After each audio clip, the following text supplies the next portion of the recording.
Silver Doctors Live. We are live indeed. My name is Paul Half Dollar Eberhart, and joining me today, Silver Doctors Live. We are live from an undisclosed location in Area 52.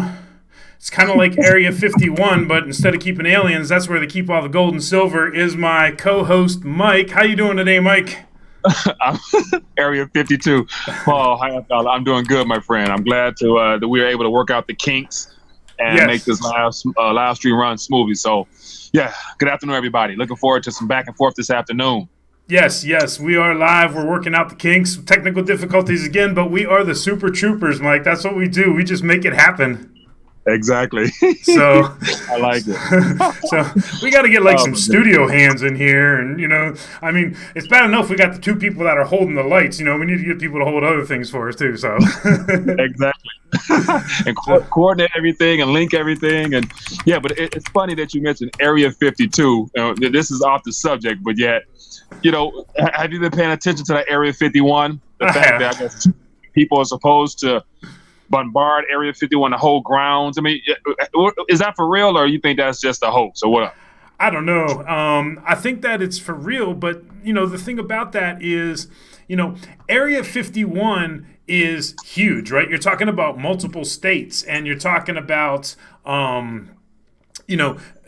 where are you going to go? There's no one place you can go. I mean, you're talking about a geographical. It's not like you're convening on one certain building, right? It's not like saying, we're going to go to the Eccles building in Washington, D.C. and storm the Fed. When you say we're going to storm Area 51, well, that's anywhere over like thousands of square miles, Yeah, very true. So, and I saw some newspaper, some articles or whatnot about, people really being encouraged not to go. And the question is, if people do decide to go, what will happen? Like, will it be a straight up military war zone type of area? So, yeah, man, that's just one event out of many things. And then on a side note, just a couple months ago, I heard something about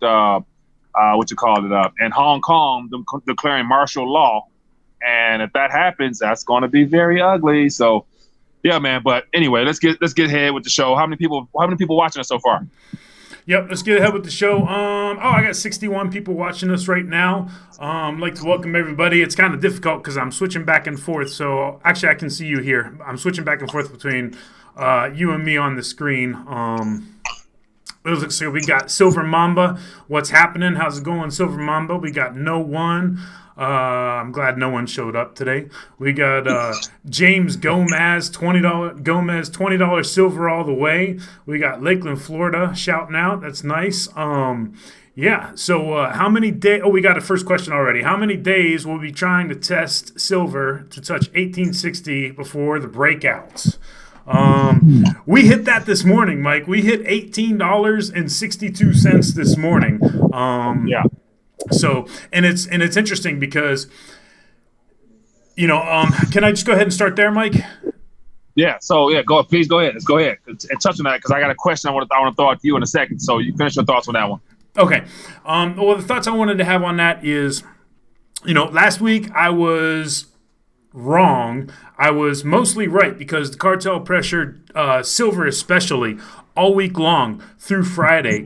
And 2 times last week we got to silver got down into the 1680s, right? I think the low was $16.82. So just from last week, the price of silver is up over 10% right now. That's a really impressive move in less than a week. So there's no denying that the pressure was there and that their intentions were to smash.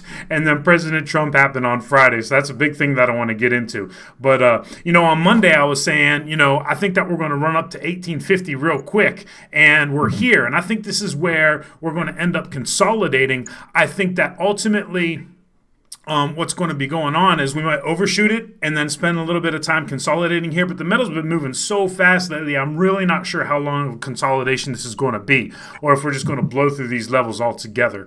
I kind of went all over the board on that, Mike. Any thoughts there? Yeah, as far as the whole consolidation aspect, I was thinking this. The question I was going to put out there to you was, is this a pump fake or is this the real deal? Like, is the metals movement right now really an indication of the establishment or whoever losing control, or is it just the fact that because so many countries around us are already at all-time highs, it's just natural movement in the markets, and it so happens to be that it's not easy to manipulate the market. So with that being the case, I really believe that this is the beginning of something that, like I always mention, I don't really follow price like that because I want to get it as cheap as possible. But if this is the real deal, then the sky's the limit, because how can they contain this when everywhere else around us metals is at all-time high? So you can't suppress the price and manipulate it and keep it down here, because that's probably going to create more of a demand externally for people to try to get cheaper metals here, which is going to cause problems. So yeah, my little 2 cents. Yeah, those are great points, Mike. And let me add a couple things to those, because I do think this is the real deal. And I do think that the cartel is actually losing control. And there's a few reasons I think that. You just brought up gold and other currencies. And, I don't remember exactly what day it was. It was either Monday or Tuesday. I wrote about it yesterday. It could have been Sunday night. But gold just hit all-time highs in the euro, right? That's the first time in the euro. We've been talking about other currencies like the British pound sterling, of course, the currencies that are just blowing up right now. But in in euro terms, gold is at all-time highs. So here's my point about that, right? We know the cartel always makes money suppressing price as opposed to letting price rise. Furthermore, if they can keep price from rising, they're going to keep price from rising. They don't want gold at all-time highs in the euro, right? Because basically you've got, the dollar and then you've got the euro, right? That's one of the main 5 currencies in the world. And furthermore, yesterday I pulled up this chart, and let me actually just pull up that article really quick here. Yesterday I pulled up this chart when I wrote that article, and I can find it on our homepage real quick. Do you know when silver's what silver's all-time high was, right? $50. But, a lot of people think that it happened in 2011. And, this is common sense for somebody who's been stacking for years and years. But for the new stackers out there, that's not when silver hit its all-time high. When silver hit its all-time high, it was 1980, right? Yeah. So, that just goes to show you, and I'm looking for this article that I did yesterday on it, so it's coming up. You know what? Do you know offhand what's the adjusted for inflation? Isn't like 250, 275 in 1980 dollar terms? Well, in today's dollar terms, that $50 is over $650 or something like that. But that was the calculation years ago, back when they were going off of John Williams' calculation. Okay, so you probably can't see this on the screen right now, but I'm pulling up gold priced in euros, showing that all-time high. And then I'm scrolling down right here. Here's the chart where I got silver. And I don't even know how to zoom in just because I'm still a noob at the streaming. But the chart that's showing silver, it's showing that, they've been able to keep the price of silver in check for 90, 2000, 2010, for almost 40 years without hitting a new all-time high. So, yes, the cartel is, in fact, losing control. Gold hit an all-time high in euros. It's moving in dollar terms. Silver is now finally starting to move because, we know we wouldn't want it to break out if it couldn't break out. Here's what I wanted to say about the silver. And let me jump back on the screen right here. What I wanted to say about the silver is that, and I lost my train of thought trying to jump back and forth here. But if you wanted to jump in there, Mike. Yes. I was, I think on another note, someone brought to my attention out in Australia, and how you reference how gold is at an all-time high out in Australia, but also silver. I think the price they threw out there was at 27.10. I'm not sure if that's an all-time high, but here's the thing: how many all-time highs can you have on a planet before it becomes obvious that A is something you should probably want to get a hold of right now, and then at the end of the day, how does that reflect on national currencies? Is this a very good indicator that your national currency is losing nominal purchasing power, or just losing headway in the system? So yeah, pretty soon more people will start waking up to reality. And at that point, another thing I want to throw out there is the importance of actually getting silver and gold right now, because whatever you're using now to purchase, imagine if it goes up to another all-time high, you'll only be able to purchase less. So right now, for those that are watching and those that are in the know, you probably want this to be a great way to educate your family and friends to say, hey, do you know that gold and silver right now around the world is at all-time highs, but here it's not yet? And what do you think about that? And then they'll probably not know. Well, you be like, hey, you might want to get you some just because. Mm-hmm. Yeah, exactly. Great points. And one of the things that you're bringing up here are just one of the things that I wrote about today are fundamental reasons, right? Which is one of the things that we're getting at, because we're not talking about anything that's technical in nature right now. What we're talking about are, we've been talking for some time about there's a big difference between price and value. And, in my opinion, I'm sure in your opinion too, silver's price is nowhere near silver's value. Silver's value is so much more. So, one of the things I was writing about this morning is that basically what we're seeing with silver, in my opinion, I don't think it's technical in nature. I think it's fundamental in nature. I think that what we're seeing is that fundamental forces are finally starting to come into these markets after so many decades and so many years. And when you just think about the fundamental picture, I put a bulleted list together in my midweek update today. And here are just the things that I said, right? And tell me if you agree or disagree with these points. And I'll just run through all of them. National politics in most nations around the world are an absolute mess. Okay. Drew, I agree. Geopolitics around the world are an absolute mess. Definitely. Politics in the United States are an absolute mess. Definitely. The economies around the world are an absolute mess. It's 4, definitely. The economy of the United States is an absolute mess. 5, yeah. Markets around the world are an absolute mess. 6, yeah. Markets in the United States are an absolute mess. I agree, yeah. 7. So all of these are fundamental reasons, right? And basically what we're seeing is that, well, what happens in these kind of times, right? We talk about gold and silver being many things. And one of the things that they are is a hedge against uncertainty. So one of the things that we're seeing here is this just natural movement into what people do when they need certainty in their lives, when they need something that's proven, that's stable, that's reliable, that's a store of value, that's going to preserve their wealth, that's an insurance policy. All of those things are starting to now come into the market. And the cartel is not going to be able to stop this, right? Because the other thing is, just like you said, what happens when you ask your friends and family about gold and silver and they're not going to know? But guess what? They're going to know, and they're going to start coming into it. And then when that happens, oh my goodness, the cartel is going to be super overwhelmed at that point. Thoughts there, Mike? Yeah, I agree 100%. And also, like the 7 points you referenced, I'm not sure if that was, you said it was in your blog, so I see it. But the title of that blog, without me even knowing, it could be the seven reasons to own silver as of yesterday. Yes. And then you can highlight each and every one of those points, because once again, and it's the sad thing is most people won't really even care. Like, it's that the idea that most people are so just narrow-minded, narrow-focused until they feel something, they're not gonna care still. And, like just put yourself in the position of Argentinian citizens in Turkey. The Turkish lira just dropped, 15% or something on Sunday night, and the Chinese yuan. And, what that means is it's going to become more expensive for you to live. The cost of your livelihood will go up.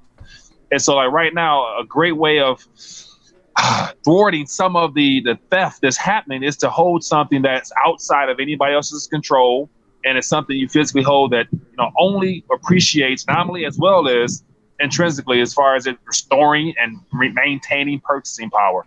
Mm-hmm. So yeah, I don't know how to preach it more. I don't know how to preach it any better than that, my friend. Yeah, and we say it over and over, and people will learn. They will learn this sooner or later as the dollars are being devalued and as gold and silver move up, right? Because there's very limited downside right now, right? The only risk that you have on the downside is if for whatever reason, because you have to be willing and able to purchase, then you have to be willing and able to hold, right? So the reasons why you would lose at this point is because the timing is somehow wrong, and for whatever circumstances in life happen, you have to sell at an unideal time when there's either a dip or a pullback or a correction in price. And just to reiterate on those points that I was talking about earlier, those are just bulleted points, right? But each one of those bulleted points can just go on and on and on and on and on with all of these different issues, right? Like, for example, national politics around the world are a complete mess. Yeah, right? So look at the national situation in the UK, right, with Brexit. Look at the national situation in Italy, right, with their parliamentary crisis that's going on. Look at the national situation in the United States with the circus sideshow of the 2020 election. And you can just go on and on. Look at what's going on with Hong Kong, right, and China. You could also argue that that's geopolitics going on, since it's like a quasi, independent, semi-autonomous state. But the point is that each one of these things, there's just so much more than just the bullet point. So yeah, we really are at the point where, silver's been held back for so long here that, all we're doing, we haven't even started, right? We're up 10% since last week, and we really haven't even started with this move at all. And that's another thing, right? I was talking about yield on the 10-year note. It's still plunging, Mike. It's still plunging. And silver hasn't priced this in. Silver hasn't priced in gold's move above 1560 on Sunday evening. There's just so much more that's going to be happening with the price of silver here. My outlook is very bullish. And furthermore, it's more bullish because I was so sure last week of the cartel pressure coming, and it came. It came from Sunday, and it came all the way through Thursday until President Trump happened on Friday, and I'd like to get into that a little bit with you, with the trade war stuff. Thoughts there, Mike? So that sounds good to me. I want to touch on, the bond market itself. And so from my interview that I posted yesterday with Lawrence Lepard about, the how much of a bad investment it is to hold a bond right now. And so I read something about the 30-year. I think it was yesterday. I posted about the 30-year being at an all-time low or something like that since 2007. And so all the indicators that are pre-great financial crisis are here, but yet you still have people out there in the mainstream news saying that everything is fine. And it's unbelievable that people can be so, I won't say so, I'm not sure what word to use, closed-minded or what, to think that this time is going to be more comfortable and more and less painful than it was last time. So whatever people experienced during this last Great Recession, this next one is going to be hell. It's going to be a game changer. It's going to be a life changer. Mm-hmm. And I was thinking about to really go out probably a little bit extreme. It's probably to say that whatever is brewing right now, the side effects of it will alter everyone's life plans. Like, everyone has plans of retiring one day and living all that comfort. I'm like, I think this was what's going on now will really change everyone's plans. And now it's just a matter of how will it change your plans. Will it be positive or will it be negative? And that's where, understanding the manipulation of the markets and the importance of metals really come into play now, because how else can you preserve and maintain in this next system? And then before we move on, I want to let you move on.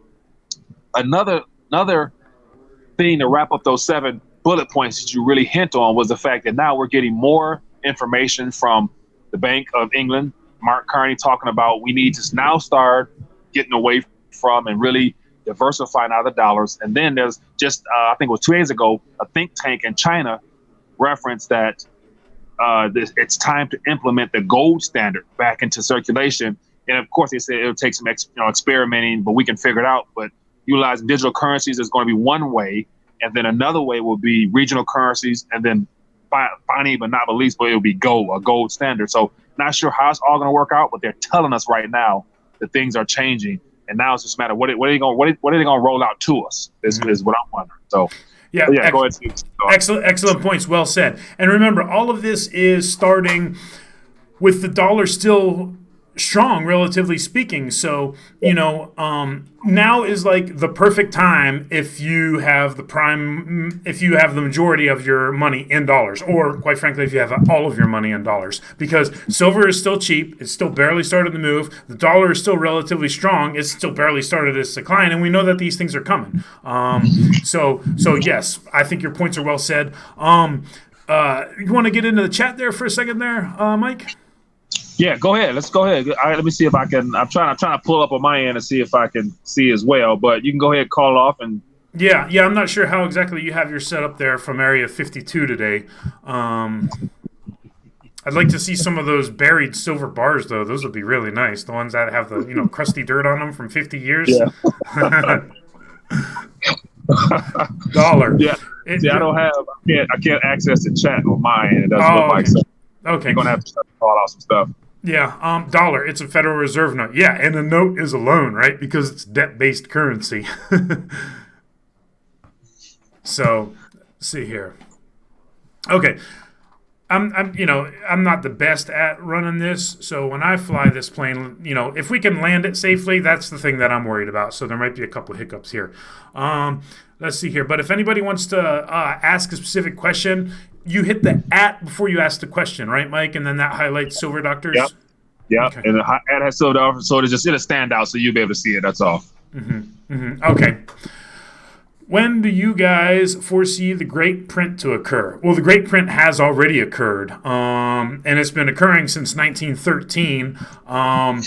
With that steady devaluation that we've seen ever since the Federal Reserve came into existence, and it really started happening in 2009, right when the Federal Reserve's balance sheet went from, it was either like 400 billion or 800 billion. I think it was like 400 billion. 800, I think it was 800 billion. It was 800, and then I went up to 4.5 billion, 4.5 trillion, right? So that was the great print right there. So we've already had a long 100-year great print, and then we've had a massive 10-year great print. This next great print, that is going to be your crack up boom right there. So I think On another note about recent activity, I just saw an article, and for those that are watching, if you haven't seen it, Google it. But it talks about just as of, I think it was this last Treasury offering, the Federal Reserve decided to purchase $8 billion. So it was a first purchase of treasuries from the Federal Reserve since they've stopped buying them as part of the QE process. So basically they were saying that the QE process has began already. So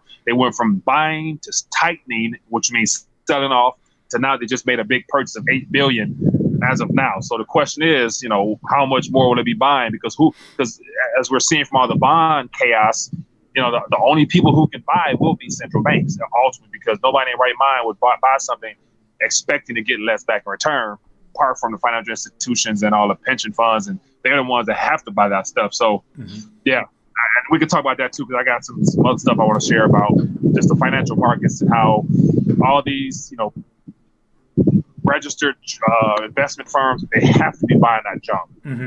Yeah, and it pretty much is junk at this point, right? Because it's not even keeping up with the rate of inflation if it's a positive yield. And in many parts of the world, what is it, like 16 trillion is in negative yielding debt right now too. So, I mean, it's a mess ready to happen. And, this is what I've been saying for quite a while, is that you can't just normalize these interest rates. It's going to get to the point where the bond market is just going to blow. I mean, we're still in the bull market, bond market, and that's evidenced by the 10-year going down. We're about right now, I think it was 1.34 where the yield on the 10-year was back in 2016 when gold and silver started running. Everyone was like, oh, this is it. We're about at that point now, too. We're at like 1.47. Well, we're not quite at that point, but we have a little bit more ways to go. But, the bond bull is still going on, and it's going to go on until it blows. And in the meantime, people are going to get either less back on their money, or their money that they do get back is not going to be able to keep up with inflation.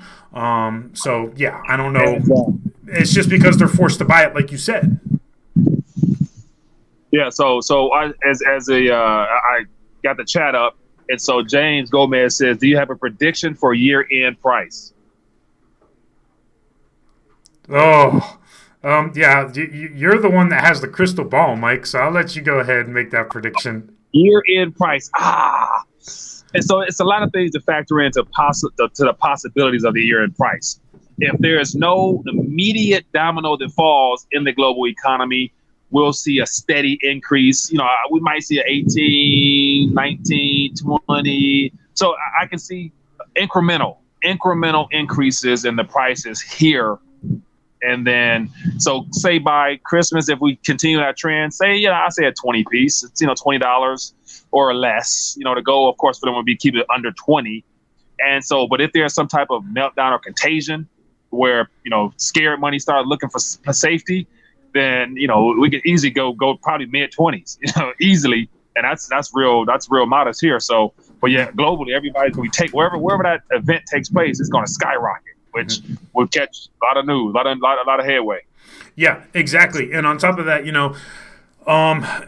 that's we don't have a financial crisis like right now with the dollar per se, because the dollar is strong. So if there is actually going to be an actual movement to weaken the dollar, then we could even go past those $25 levels. I've been saying that I do think that silver's going to blow these levels out here, and we're up 10% just from last week when the cartel tried to smash. So I think these levels are going to get blown through, and especially if the dollar starts to be walked back down. The question is the timing, right? And people are like, oh, it's just tinfoil hat stuff. But really, there's a small group of people who know when this is all going to start taking place and when this is all going to start going down. And they're already banking on it, right? So just like in 1933, when Roosevelt, in my opinion, unconstitutionally confiscated the people's gold, they knew they were going to revalue gold, right, from $20.67 an ounce to $35 1 year later. You don't think they got bloody rich off of that? Of course they did. So, if the cartel is going to move this year, then I see prices going way higher than that. But either way, I think that we will be at record highs before the 2020 election.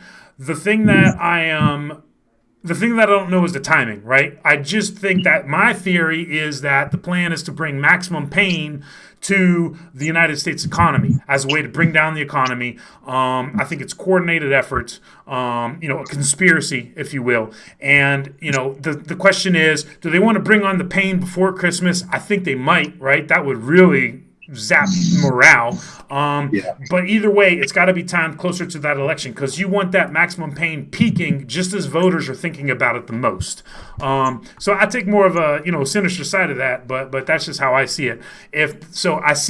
I'm not looking so much by end of the year. My forecast is out to the election cycle. So by the election, that's when I'm looking at it for record prices here. Yeah, and my thing is, between now and the time American citizens go to the voting booths to cast for the next president of the United States of America, it will be impossible to basically hide recessionary talk. Like between now and that time frame, everyone will come to a realization that the economy has definitely slowed. We'll probably have all the economists backtrack, the updated forecasts of the GDP, say, yeah, it's all downgraded to, maybe, I don't know what the last one was, but it has to be 1 or less GDP. Mm-hmm. But yet, at the end of the day, going into the poll booths at that particular price, given the fact we will have a recession officially by then, there might be some market contagions that happen globally. I can actually see, I don't want to see several $100 silver, because that's not necessarily healthy for those that don't have enough to be able to purchase it. But I can definitely, between now and the election, there definitely will be a doubling of the price, in my opinion, of course. So, yeah. So once again, that plays into, like right now. So whatever your current allocation is, however you break it up, say for example, if it's $100 a week that you spend on just silver, just because as of now you can get 5 generic rounds, give or take. But yet if it goes to $40, $50, then that's you're going to get 1 or 2. So, do you really want it to go up is a big question. And remember, we're coming on 2 years now of very low retail demand for gold and silver, right? So your coins, bars, and your rounds. So, on top of that, right now, premiums are awesome.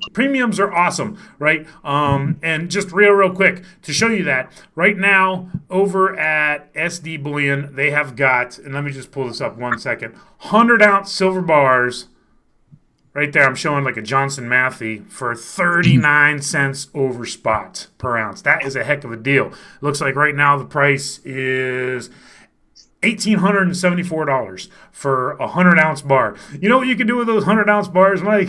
You can spray paint it black, and before the spray paint dries, you can throw some dirt on it and then throw it in the corner of your woodshed with a bunch of wood that's been cut down and scrap wood and stuff. Or you can cast it into some concrete decorative stones and make a walkway in your garden. You can do all sorts of cool stuff with a 100-ounce bar to hide it. I wouldn't recommend hollowing out a loaf of bread and putting it in your freezer, because if someone breaks in your house and robs the food out of your freezer, they're going to be like, what's up with this bread? Why is it so heavy, right? But yes, premiums are very low right now. So not only can you get those, like you said, 5 ounces, right? Depending on what coin you're getting, it could be 5 ounces, it could be a little more, it could be a little less, but you're getting it at a great premium too. So that's just to add on top of that there, Mike. I had to just throw that little rant in for just 1 second. Hey, that's all fine and good. So what you're saying basically is just get your weight up. And also, Yeah. if you Yes, haven't remember, yes. I'm watching the stream, so I don't think you've been switching back and forth because all I see is myself laughing. Oh, yeah, yeah. Well, okay. Well, there's me laughing now too. So I don't know if you can see me laugh. It's all good. So watch this. Let's get into some of your our president's Twitter tirades back and forth and how he seems to be flip flopping this and that. Yes. I know you've been keeping an eye on that. Give us some updates on the back and forth. Yes, I do want to keep an eye on that. Oh, I just wanted to say one thing though, because it was hilarious and it made me laugh. And there's not a lot of things that make me laugh, Mike, but this made me laugh. And it was one of the comments. I got to see where I said it. Oh, okay. So the news unit said, like, you know what the Fed's mandate is, right, Mike? It's maximum employment and price stability.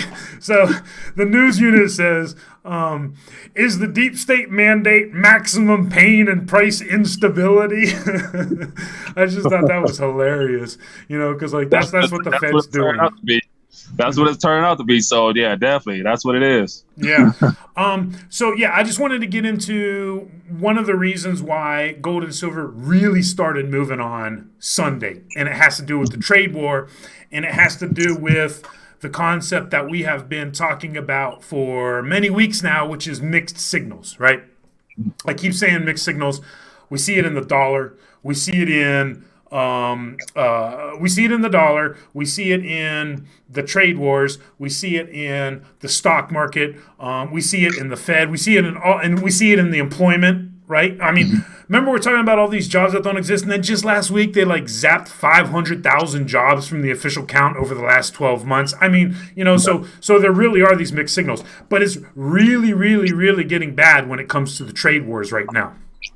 I don't know if you know the timeline on this, and I've got to pull up this article because I don't remember. Well, I do remember the exact dates, but I also want to pull it up because I got the tweets highlighted. Okay, so we're still in August, right? Mm-hmm. And check this out. Hold on, I got to get it. Okay, August 1st. On August 1st, we released an article that was talking about President Trump adding on additional tariffs to China specifically. Okay, so that was on August 1st. Okay, also my article was called Gold and Silver to Benefit This Week from Trump's Constant Trade War Flip-Flopping, right? So that was the title of my article, and that's exactly what we're seeing. We're seeing gold and silver benefiting from this trade war flip-flopping.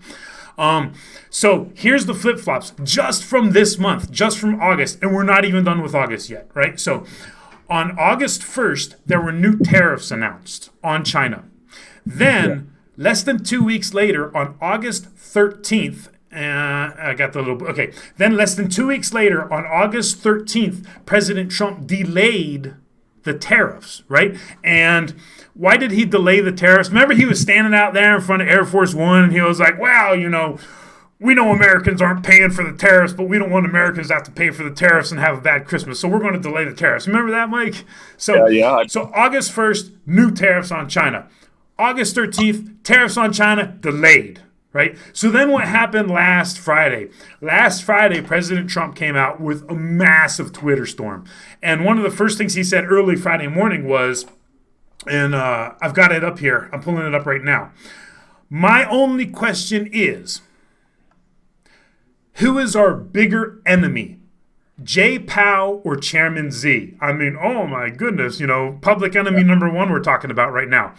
So that was on Friday. 3 days later, we've already had the flip-flop. So 3 days later, on the 26th, which was Monday. Yes, the 28th. So that was on the 26th. 3 days later, listen to what he says. So 3 days later, so on Friday, President Trump calls Chairman Z either our biggest enemy or our second biggest enemy.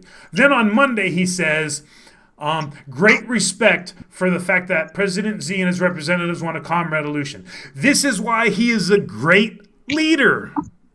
So on Friday, he calls Z our biggest enemy or our second biggest enemy. Then on Monday, he calls him a great leader. Do you see these mixed signals, Mike?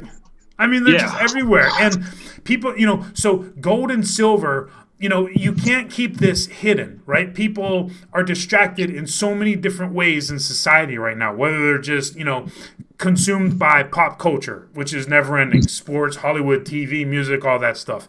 Whether they're consumed by, oh, we got to get Trump, or whether they're consumed by, oh, they're out to get Trump. All of this stuff, right, that's going on is very distractionary. But the bottom line is it's all starting to come to the surface now, and we're starting to peel back those layers, right? Like Shrek said, it's like onion, and you peel it back and it starts to stink, and that's what they're seeing, and that's why gold and silver are moving. We've gone from add tariffs to take tariffs away to add tariffs to take tariffs away. 4 flips in one single month. Watch this real quick. Mm-hmm. Amongst all that, one of the primary things that the president continues to say is that China wants to make a deal. China wants to make a deal. He keeps saying China wants to make a deal, but yet there's other media sources coming out saying that China is not really. They're gonna, what they say, they're in it for the long game. They're able to withstand this thing. And so why is he continuing to say they want to make a deal? And our economy is strong. China wants to make a deal. And, Jerome Powell basically is a coward, is what he's kind of saying. You know what I'm saying? Those 3 things are what he continues to repeat. So if you take the opposite of all that, China is not going to make a damn deal. And then what's the second one? The economy is not doing well, which more people can feel. And then I had the wrong figure, but you switched that. Jerome Powell is doing what he was put in there. So my question is, why did our president allow the too big to fails talk him into hiring Jerome Powell if it wasn't all a part of the same charade? If it wasn't all a part of the whole plan to destroy this current banking model itself and to bring in whatever that next banking model is. I'm starting to believe more and more Trump and Powell, they're presenting that outward appearance of being enemies or Trump bashing him. But in actuality, they're trying to work out a way to issue in some type of new system and hopefully still remain controlling power of the reserve currency status. That's what I think they're trying to work out, in my opinion. I mean, it's a great opinion. It's good. I don't know if I could join you on that, just because. Tear it up, Paul. Well, I mean, there's. I don't really know how to tear it up. I'd have to chew on it for a while. But the bottom line, I'm thinking is, people don't want to lose their jobs, right? Powell doesn't want to lose a job, right? Like, people, generally speaking, don't want to abolish the Federal Reserve, but that's essentially what we would be talking about, because, President Trump is only going to be president for so long, right? But the Fed continues, right? So if it's really to bring down this system, well, then they're also bringing down the Fed, right? So are they really going to sacrifice themselves? I don't know. I don't think so. And then the other thing is just, I feel that, if President Trump wants, he could do the right thing related to sound money anytime he wanted to, right? So the question is, why are we prolonging that pain? Why are we don't prolong that pain any longer, right? I mean, we need to get better, and the only way to get better is to go through the bad stuff, right? So we keep putting off the bad stuff, and that's really not helping anything, in my opinion. Unless, like you said, if it's so massive that, the whole thing just implodes and we get to the next system. But then again, if that's the case, is there going to be the confidence in the Fed to be able to lead us into that next system, or how is that going to look like, Mike? Yeah, I really truly believe, and this is where what I want to happen and what might end up happening. Because there's how many ever 7 billion people or so on this planet. Everyone only knows fiat currencies issued by a central bank, so everyone only knows that model. And whatever the new system was going to be, I believe it's going to still have those same foundational pieces, essentially controlled, whatever. Now, we know the whole virtual currency, especially Mark Carney talking about Libra and mentioning Libra and Facebook as a viable option because they can utilize social media, but yet have it essentially controlled by some type of source, which would be central banks. So basically what they're trying to tell us is that that's what they want to do. Now it's a matter of how to roll it out. And so between now, I don't quote me yet, but if you Google, I just saw something, I think from Forbes.com, referencing that China is about to roll out their cryptocurrency, and they have 5 corporations already on it. Alibaba, all the big Chinese companies will be the first companies to utilize their cryptocurrency. So it's a centrally controlled cryptocurrency. It's issued from China. Those 5 companies will use it first. That right there is an indicator of how trade will be done in that region, especially along the Silk Road. So while the world is already preparing for alternatives, we're still trying to fend off, the use of the dollar. But in actuality, once these things get up and running, who the hell is going to need a dollar? So Yeah. I don't think they're going to have the time really to ease into some type of new currency. I think we're going to be forced into it, or other countries are going to say, hey, we already got our system. You can work with us, or we're good. And that's what the pain aspect. The pain. See, I think the pain. Like we need the pain, but yet the pain will be. I just can't fathom how. Because we've been working. Everyone's been working their entire lives to save and to do in Federal Reserve notes, and so for all those things to all of a sudden be defaulted upon and hyper fade away, it's going to come with a lot of catastrophe, a lot of lives lost, unfortunately, because that type of pain leads to wars, and we already know how history goes. So yeah, and this is why gold and silver are so important right now, because the other thing that you're implying is that, I think they're going to be forced on it. I don't think they're going to do it willingly. I think they're going to be forced on it, and it's because there's so much pain and so much crisis, and there's pitchforks and torches in the streets. But, if you start from the digital cryptocurrency, right, and if nobody has it, right, it's not going to be Bitcoin. It's not going to be, they're not going to start with Bitcoin all of a sudden, right? It's going to be their own that they control. So the thing is, if you already don't have that, like, are they just going to magically convert, everybody's bank accounts into, okay, you've got $100 in your savings account, and $100 is now worth, 10 of these Fed coins. Like, how are they going to do that, right? And then how would you know what a fair value to translate those dollars into the new system would be? And then on top of that, well, what about dollars that aren't actually in the bank, people that actually have physical dollars, right? So there's a lot of things going on, which is why it's so important, because gold and silver are going to get you over into that next system to hold through it. So and that's the other thing that, and I want to hit on this pain too one more time, because this is actually a good thing. Not the pain per se, but the good thing is that the people who are having the intuition, the intelligence to stack now, right, ahead of time, especially with silver, right?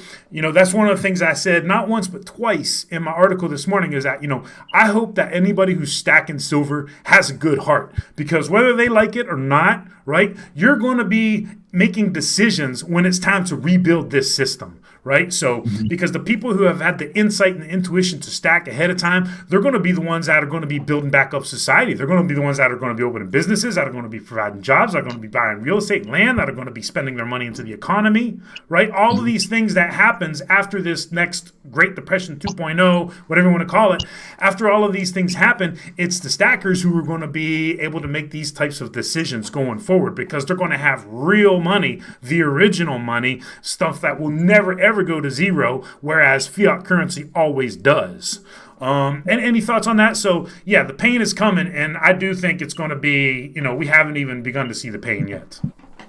Yeah, we have not. We just started. We're just, and like, I think it was, Doug Casey, a while back was mentioning that, if comparing what's going on now to a storm, and mentioning that we're in the eye of the storm right now. And once everything clears, we'll see what's left over. But right now, it's all about confidence. And so right now, I think more people are starting to lose confidence politically, financially, the economy, you name it, to where, the pain will definitely. And as I point back into what I said earlier, just the shift in your plans, like the lack of confidence will definitely cause pain, which will shift your financial plans, your social plan, all your plans will be changed because of what's going on here. So it's just a matter of do you initiate it yourself now by making adjustments in your own lifestyle, your spending habits, your how you operate in general. Just because if not, it's going to be thrust upon you, and that's when it's going to hurt the most. If you're blindsided by it. So right now, if everybody's watching us, they know what's going on. Now it's a matter of waking our family and friends up. We got what 4 months left, 3 months left basically of this year. The question is for all the viewers out there: how can we, as people who are already in tune, help others? Right now, it's a matter of we know the solution. We're talking about holding physical metals for financial sake, but what about other ways to reach out to family and friends? Those are things I want to eventually get to, because those are the people who are going to be blindsided. Those are people who are going to experience the most pain. So those people are important still. Yeah, I mean, I don't see it that way. I mean, I see all of your points as awesome, excellent, wonderful, valid points. I don't see it that way in a sense that I think that most people are wrong most of the time, and I think that most people lose most of the time. So while on the one hand, yes, what you're saying is absolutely true and absolutely right and the right thing, unfortunately, I don't think that, everybody who's already woken up is awake, right? Everybody who wants to wake up is awake. And then everybody else is just going to, that's why, people say the word sheeple, right? Because essentially sheep get slaughtered, right? That's what happens. They either get a haircut for a while or they get slaughtered. And that's just how most people end up are going to be, right? I mean, they're only and it goes to that 20 and 80 rule or whatever that was. 20% of the people do 80% of the work and 80% of the people do nothing. What's the same thing when it comes to financial decisions, right? 20% of the people are on top of their game and 80% are not. And now it's probably even worse than that with all this student loan debt and housing debt and credit card debt and everything else. I would say now it's 5 or maybe even 1% of the people are on top of their financial game and the rest aren't. So, while yes, there is the effort, because the other thing is, how do you deal with the pushback, right? Because the pushback is there, right? Anytime the mainstream media is talking about gold or silver, right, they never want to talk about it in a good light. If they do, they always want to just mention it and then immediately move on to something else. Or if they do, they want to say, yeah, you should have some gold or silver, but don't really buy too much because that's what those crazy tinfoil hat guys, that's what they do. So you don't want to be associated with those people. They're really not good people. So there's so much blowback that if you start talking about these things with friends or family, which I have, right? They don't know. And it's like you said a little bit ago, there's nobody alive today. I mean, sure, there are people alive who used silver as money, right? And gold as money. But just in general terms, people today have no idea what real money is, right? So there's going to be this new discovery of what real money is. In my opinion, there's only two monies. Right, and it's gold and silver. If you want to digitize it and make it encrypted and put it on a blockchain and have a digital gold and silver standard, that's absolutely fine. I'm all for that. But if it's just some sort of unbacked, encrypted blockchain-enabled Fed coin or whatever, then that's not going to help anything because that's not real money. It's just going to prolong the pain and suffering and drag it out just a little while longer. But then the question becomes, well, can they really keep dragging it on with another new system for 100 years, right? Because when these systems go, we always revert to the gold and silver. Thoughts there, Mike? I just kind of went all over the board on that. No, yeah, I agree with you 100%. And what I was going to say is that whatever is planned for us is going to be something that will suppress and to take away even more of our freedoms. And we haven't even gotten into just how technology is being utilized to basically remove privacy from our lives. Everything we have smart gadget wise is all positioned to snoop and pry into our lives so that everything you do, say, and hear. And that's in regards to the whole Hong Kong situation, the social credit ID score thing going on there. I've wondered why people got face masks and one eye patch, and they got bare minimum that can be seen. They're tearing down the face recognition cameras, and so that's what they would like for it to happen here. Now it's a matter of will people allow it to happen for the sake of convenience, of comforts, having everything done for us, the smart TV, smart this, smart that. That's how you get into everybody's lives and, ultimately call shots in their lives. So, yeah, it is. And, once that stuff is out there, right, I'm pretty smart when it comes to technology, right? I went to a 2-year vocational school after the Army to study internet security, computers, networking, hardware, software, all this stuff. I got a bunch of certificates and all that stuff. So I kind of know what I'm doing when it comes to computers and networking and technology and security and all that. And I can tell you, right, I know how to turn off all the privacy settings on Windows 10, right? I know how to do all of these things to disable any of the monitoring and any of the tracking. But still, I remember one day I was in class, and it was when that new Star Wars movie was coming out. And this was I don't even know what Star Wars movie we're on right now, but this would have been like 2014 or 15 or 16, something like that, right?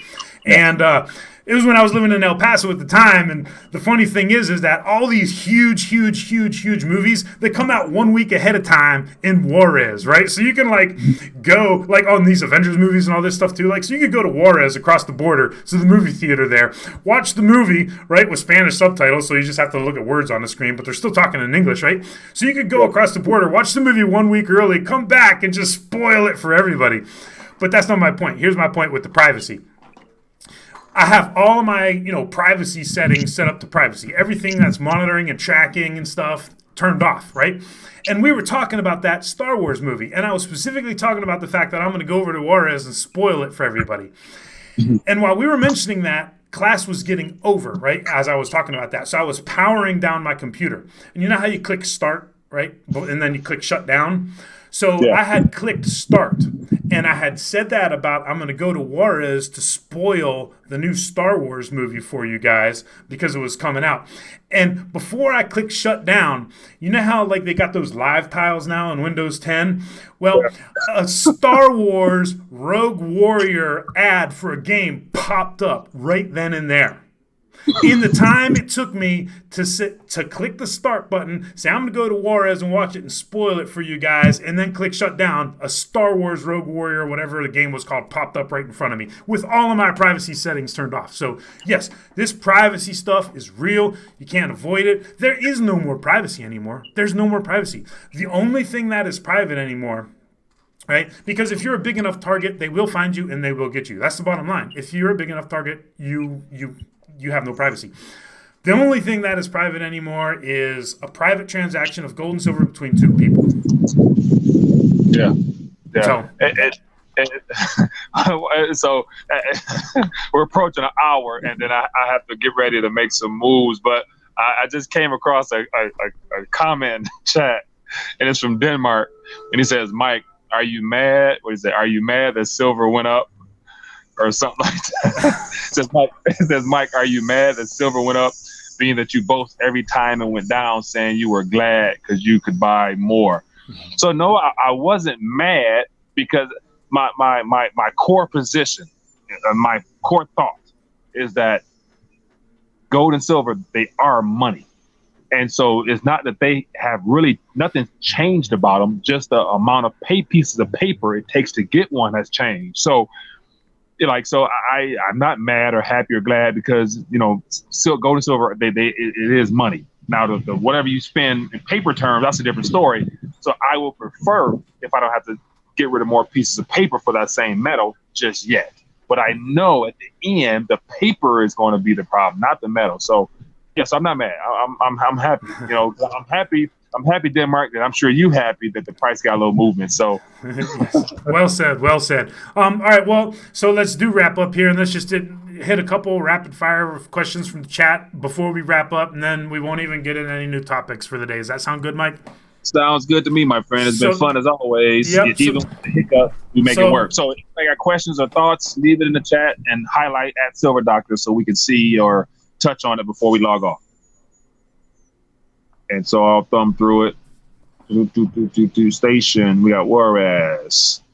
And as always, for those that are watching, if you've been enjoying the back and forth, don't be afraid to donate a thumbs up to the channel. Just hit the little button beneath. Show your support for the channel. Mm-hmm. Yeah, I remember Juarez, Fort Bliss. Yeah, that's what took me to El Paso was Fort Bliss. Silver will be $21 soon, then pull back to 18, 26, and higher. Yeah, I mean that's what happens, right? Nothing goes straight up or down, right? It's all going to be, 2 steps forward, 1 step back, 3 steps forward, 1 step back, 4 steps forward, 1 step back, 1 step forward, 1 step back, because that's what happens in a bull market, right? And there's no denying that the bull market is definitely on now. And on top of that, these metals are moving and the dollar is still relatively strong, held in that range on the DXY between, call it 96 and 98. So, I mean, I've been talking about these turbochargers. We're up 10% in a week, and I still don't think that these turbochargers have kicked in yet. I still think that we have more to go on these turbochargers. Anyway, I know I'm going off on a topic I don't want to, so let's just get a couple more questions and wrap, Mike, okay? Yes, sir. Mm-hmm. I don't see moonshot. I don't see any core. I don't see nobody highlighting anything on my end from what I see. Platinum is skyrocketing. Yeah, platinum's moving today. I think platinum's going to catch that bid for the substitution effect when it comes to gold. When gold starts outrunning, platinum's going to get that turbocharger kicked in it too. So whereas platinum is heavily industrial, it's still monetary, and it's going to catch a bid here, and I think it's starting. El Paso is not part of Texas. That's funny because that's what everybody says, right? And it's true in the sense that, El Paso is very different from the rest of Texas. And people don't even know where El Paso is, right? I mean, they know now because of the shooting, right? But they didn't know where El Paso was. And then on top of that, like, people don't even know that New Mexico is a state. It's so weird. New Mexico. I've never been there, so take First Majestic Profits. I don't know. I just wanted to jump in here real quick. I have not placed one single trade all year long. So I have no skin in the paper game. Everything that I have done this year has been purchase of physical silver. And it's been silver, I hate to say that because, I do own not a lot of gold, a very little tiny amount. I mean, my stack, you could probably put it, this ring is probably more than I have in gold. But, I've been getting all physical silver, but I think that's one of the reasons why I've had a good grasp on especially silver this year, because I don't have that skin in the paper game right now. Even though I'm hosting interviews and talking about it, I can talk about it and I know how to trade and I do trade, but not this year. I haven't done it, and it's given me this nice clarity, which I've actually enjoyed right now. Any other thoughts there, Mike? Nope, that is it for me. I have laid it all out there for everyone to digest. Okay, and so, I'll throw out there that, by show of thumbs up in the chat, as I was talking to Paul about, other things are starting to happen a lot faster now, trying to throw in possibly another live stream according to everyone's schedule and whatnot. So, Paul, you're working out your schedule, so am I. So by a show of thumbs up or thumbs down, would you guys like to get together on another day to take a look at the market, share our thoughts, and of course we'll have the call-in feature as well, so people can call in and really get more people involved at this time because the activity is happening now. So for those that might watch the replay, leave a thumbs up or a thumbs down, or comment in the comment section if you guys want to, hang out more during the week. I think we can arrange that, Paul. Yeah, I think we can arrange it too. And we're beefing up our studio capabilities, right? We're going to have better cameras. We're going to have better streaming capabilities. So it's all a work in progress, right? The bottom line is, we're going to hammer it in week and out because we're going to be reliable and we're going to be dependable, and then we're going to bring the tech up to speed. So we're getting there, Mike. Yeah, definitely. Well, that's been great, man. So everybody's been great hanging out with you guys this afternoon. Paul, as always, thank you for holding it down for me and definitely coming through with my technical difficulties. As you mentioned, I'm in Area 52. Where they got the gold and silver hidden in the underground tunnels. Hey, man, it's been fun as always. So we'll be back at it. Got some interviews coming up, so it should be always good. So definitely subscribe if you haven't, and share this information with your family and friends because they're the ones who need to know it the most, probably. So other than that, it's been great. Paul, I appreciate you. It has been great. And everybody, same time, same place next week, 12 o'clock, high noon, Eastern Standard Time for Silver Doctors Live. Thank you for tuning in. We'll see you next week.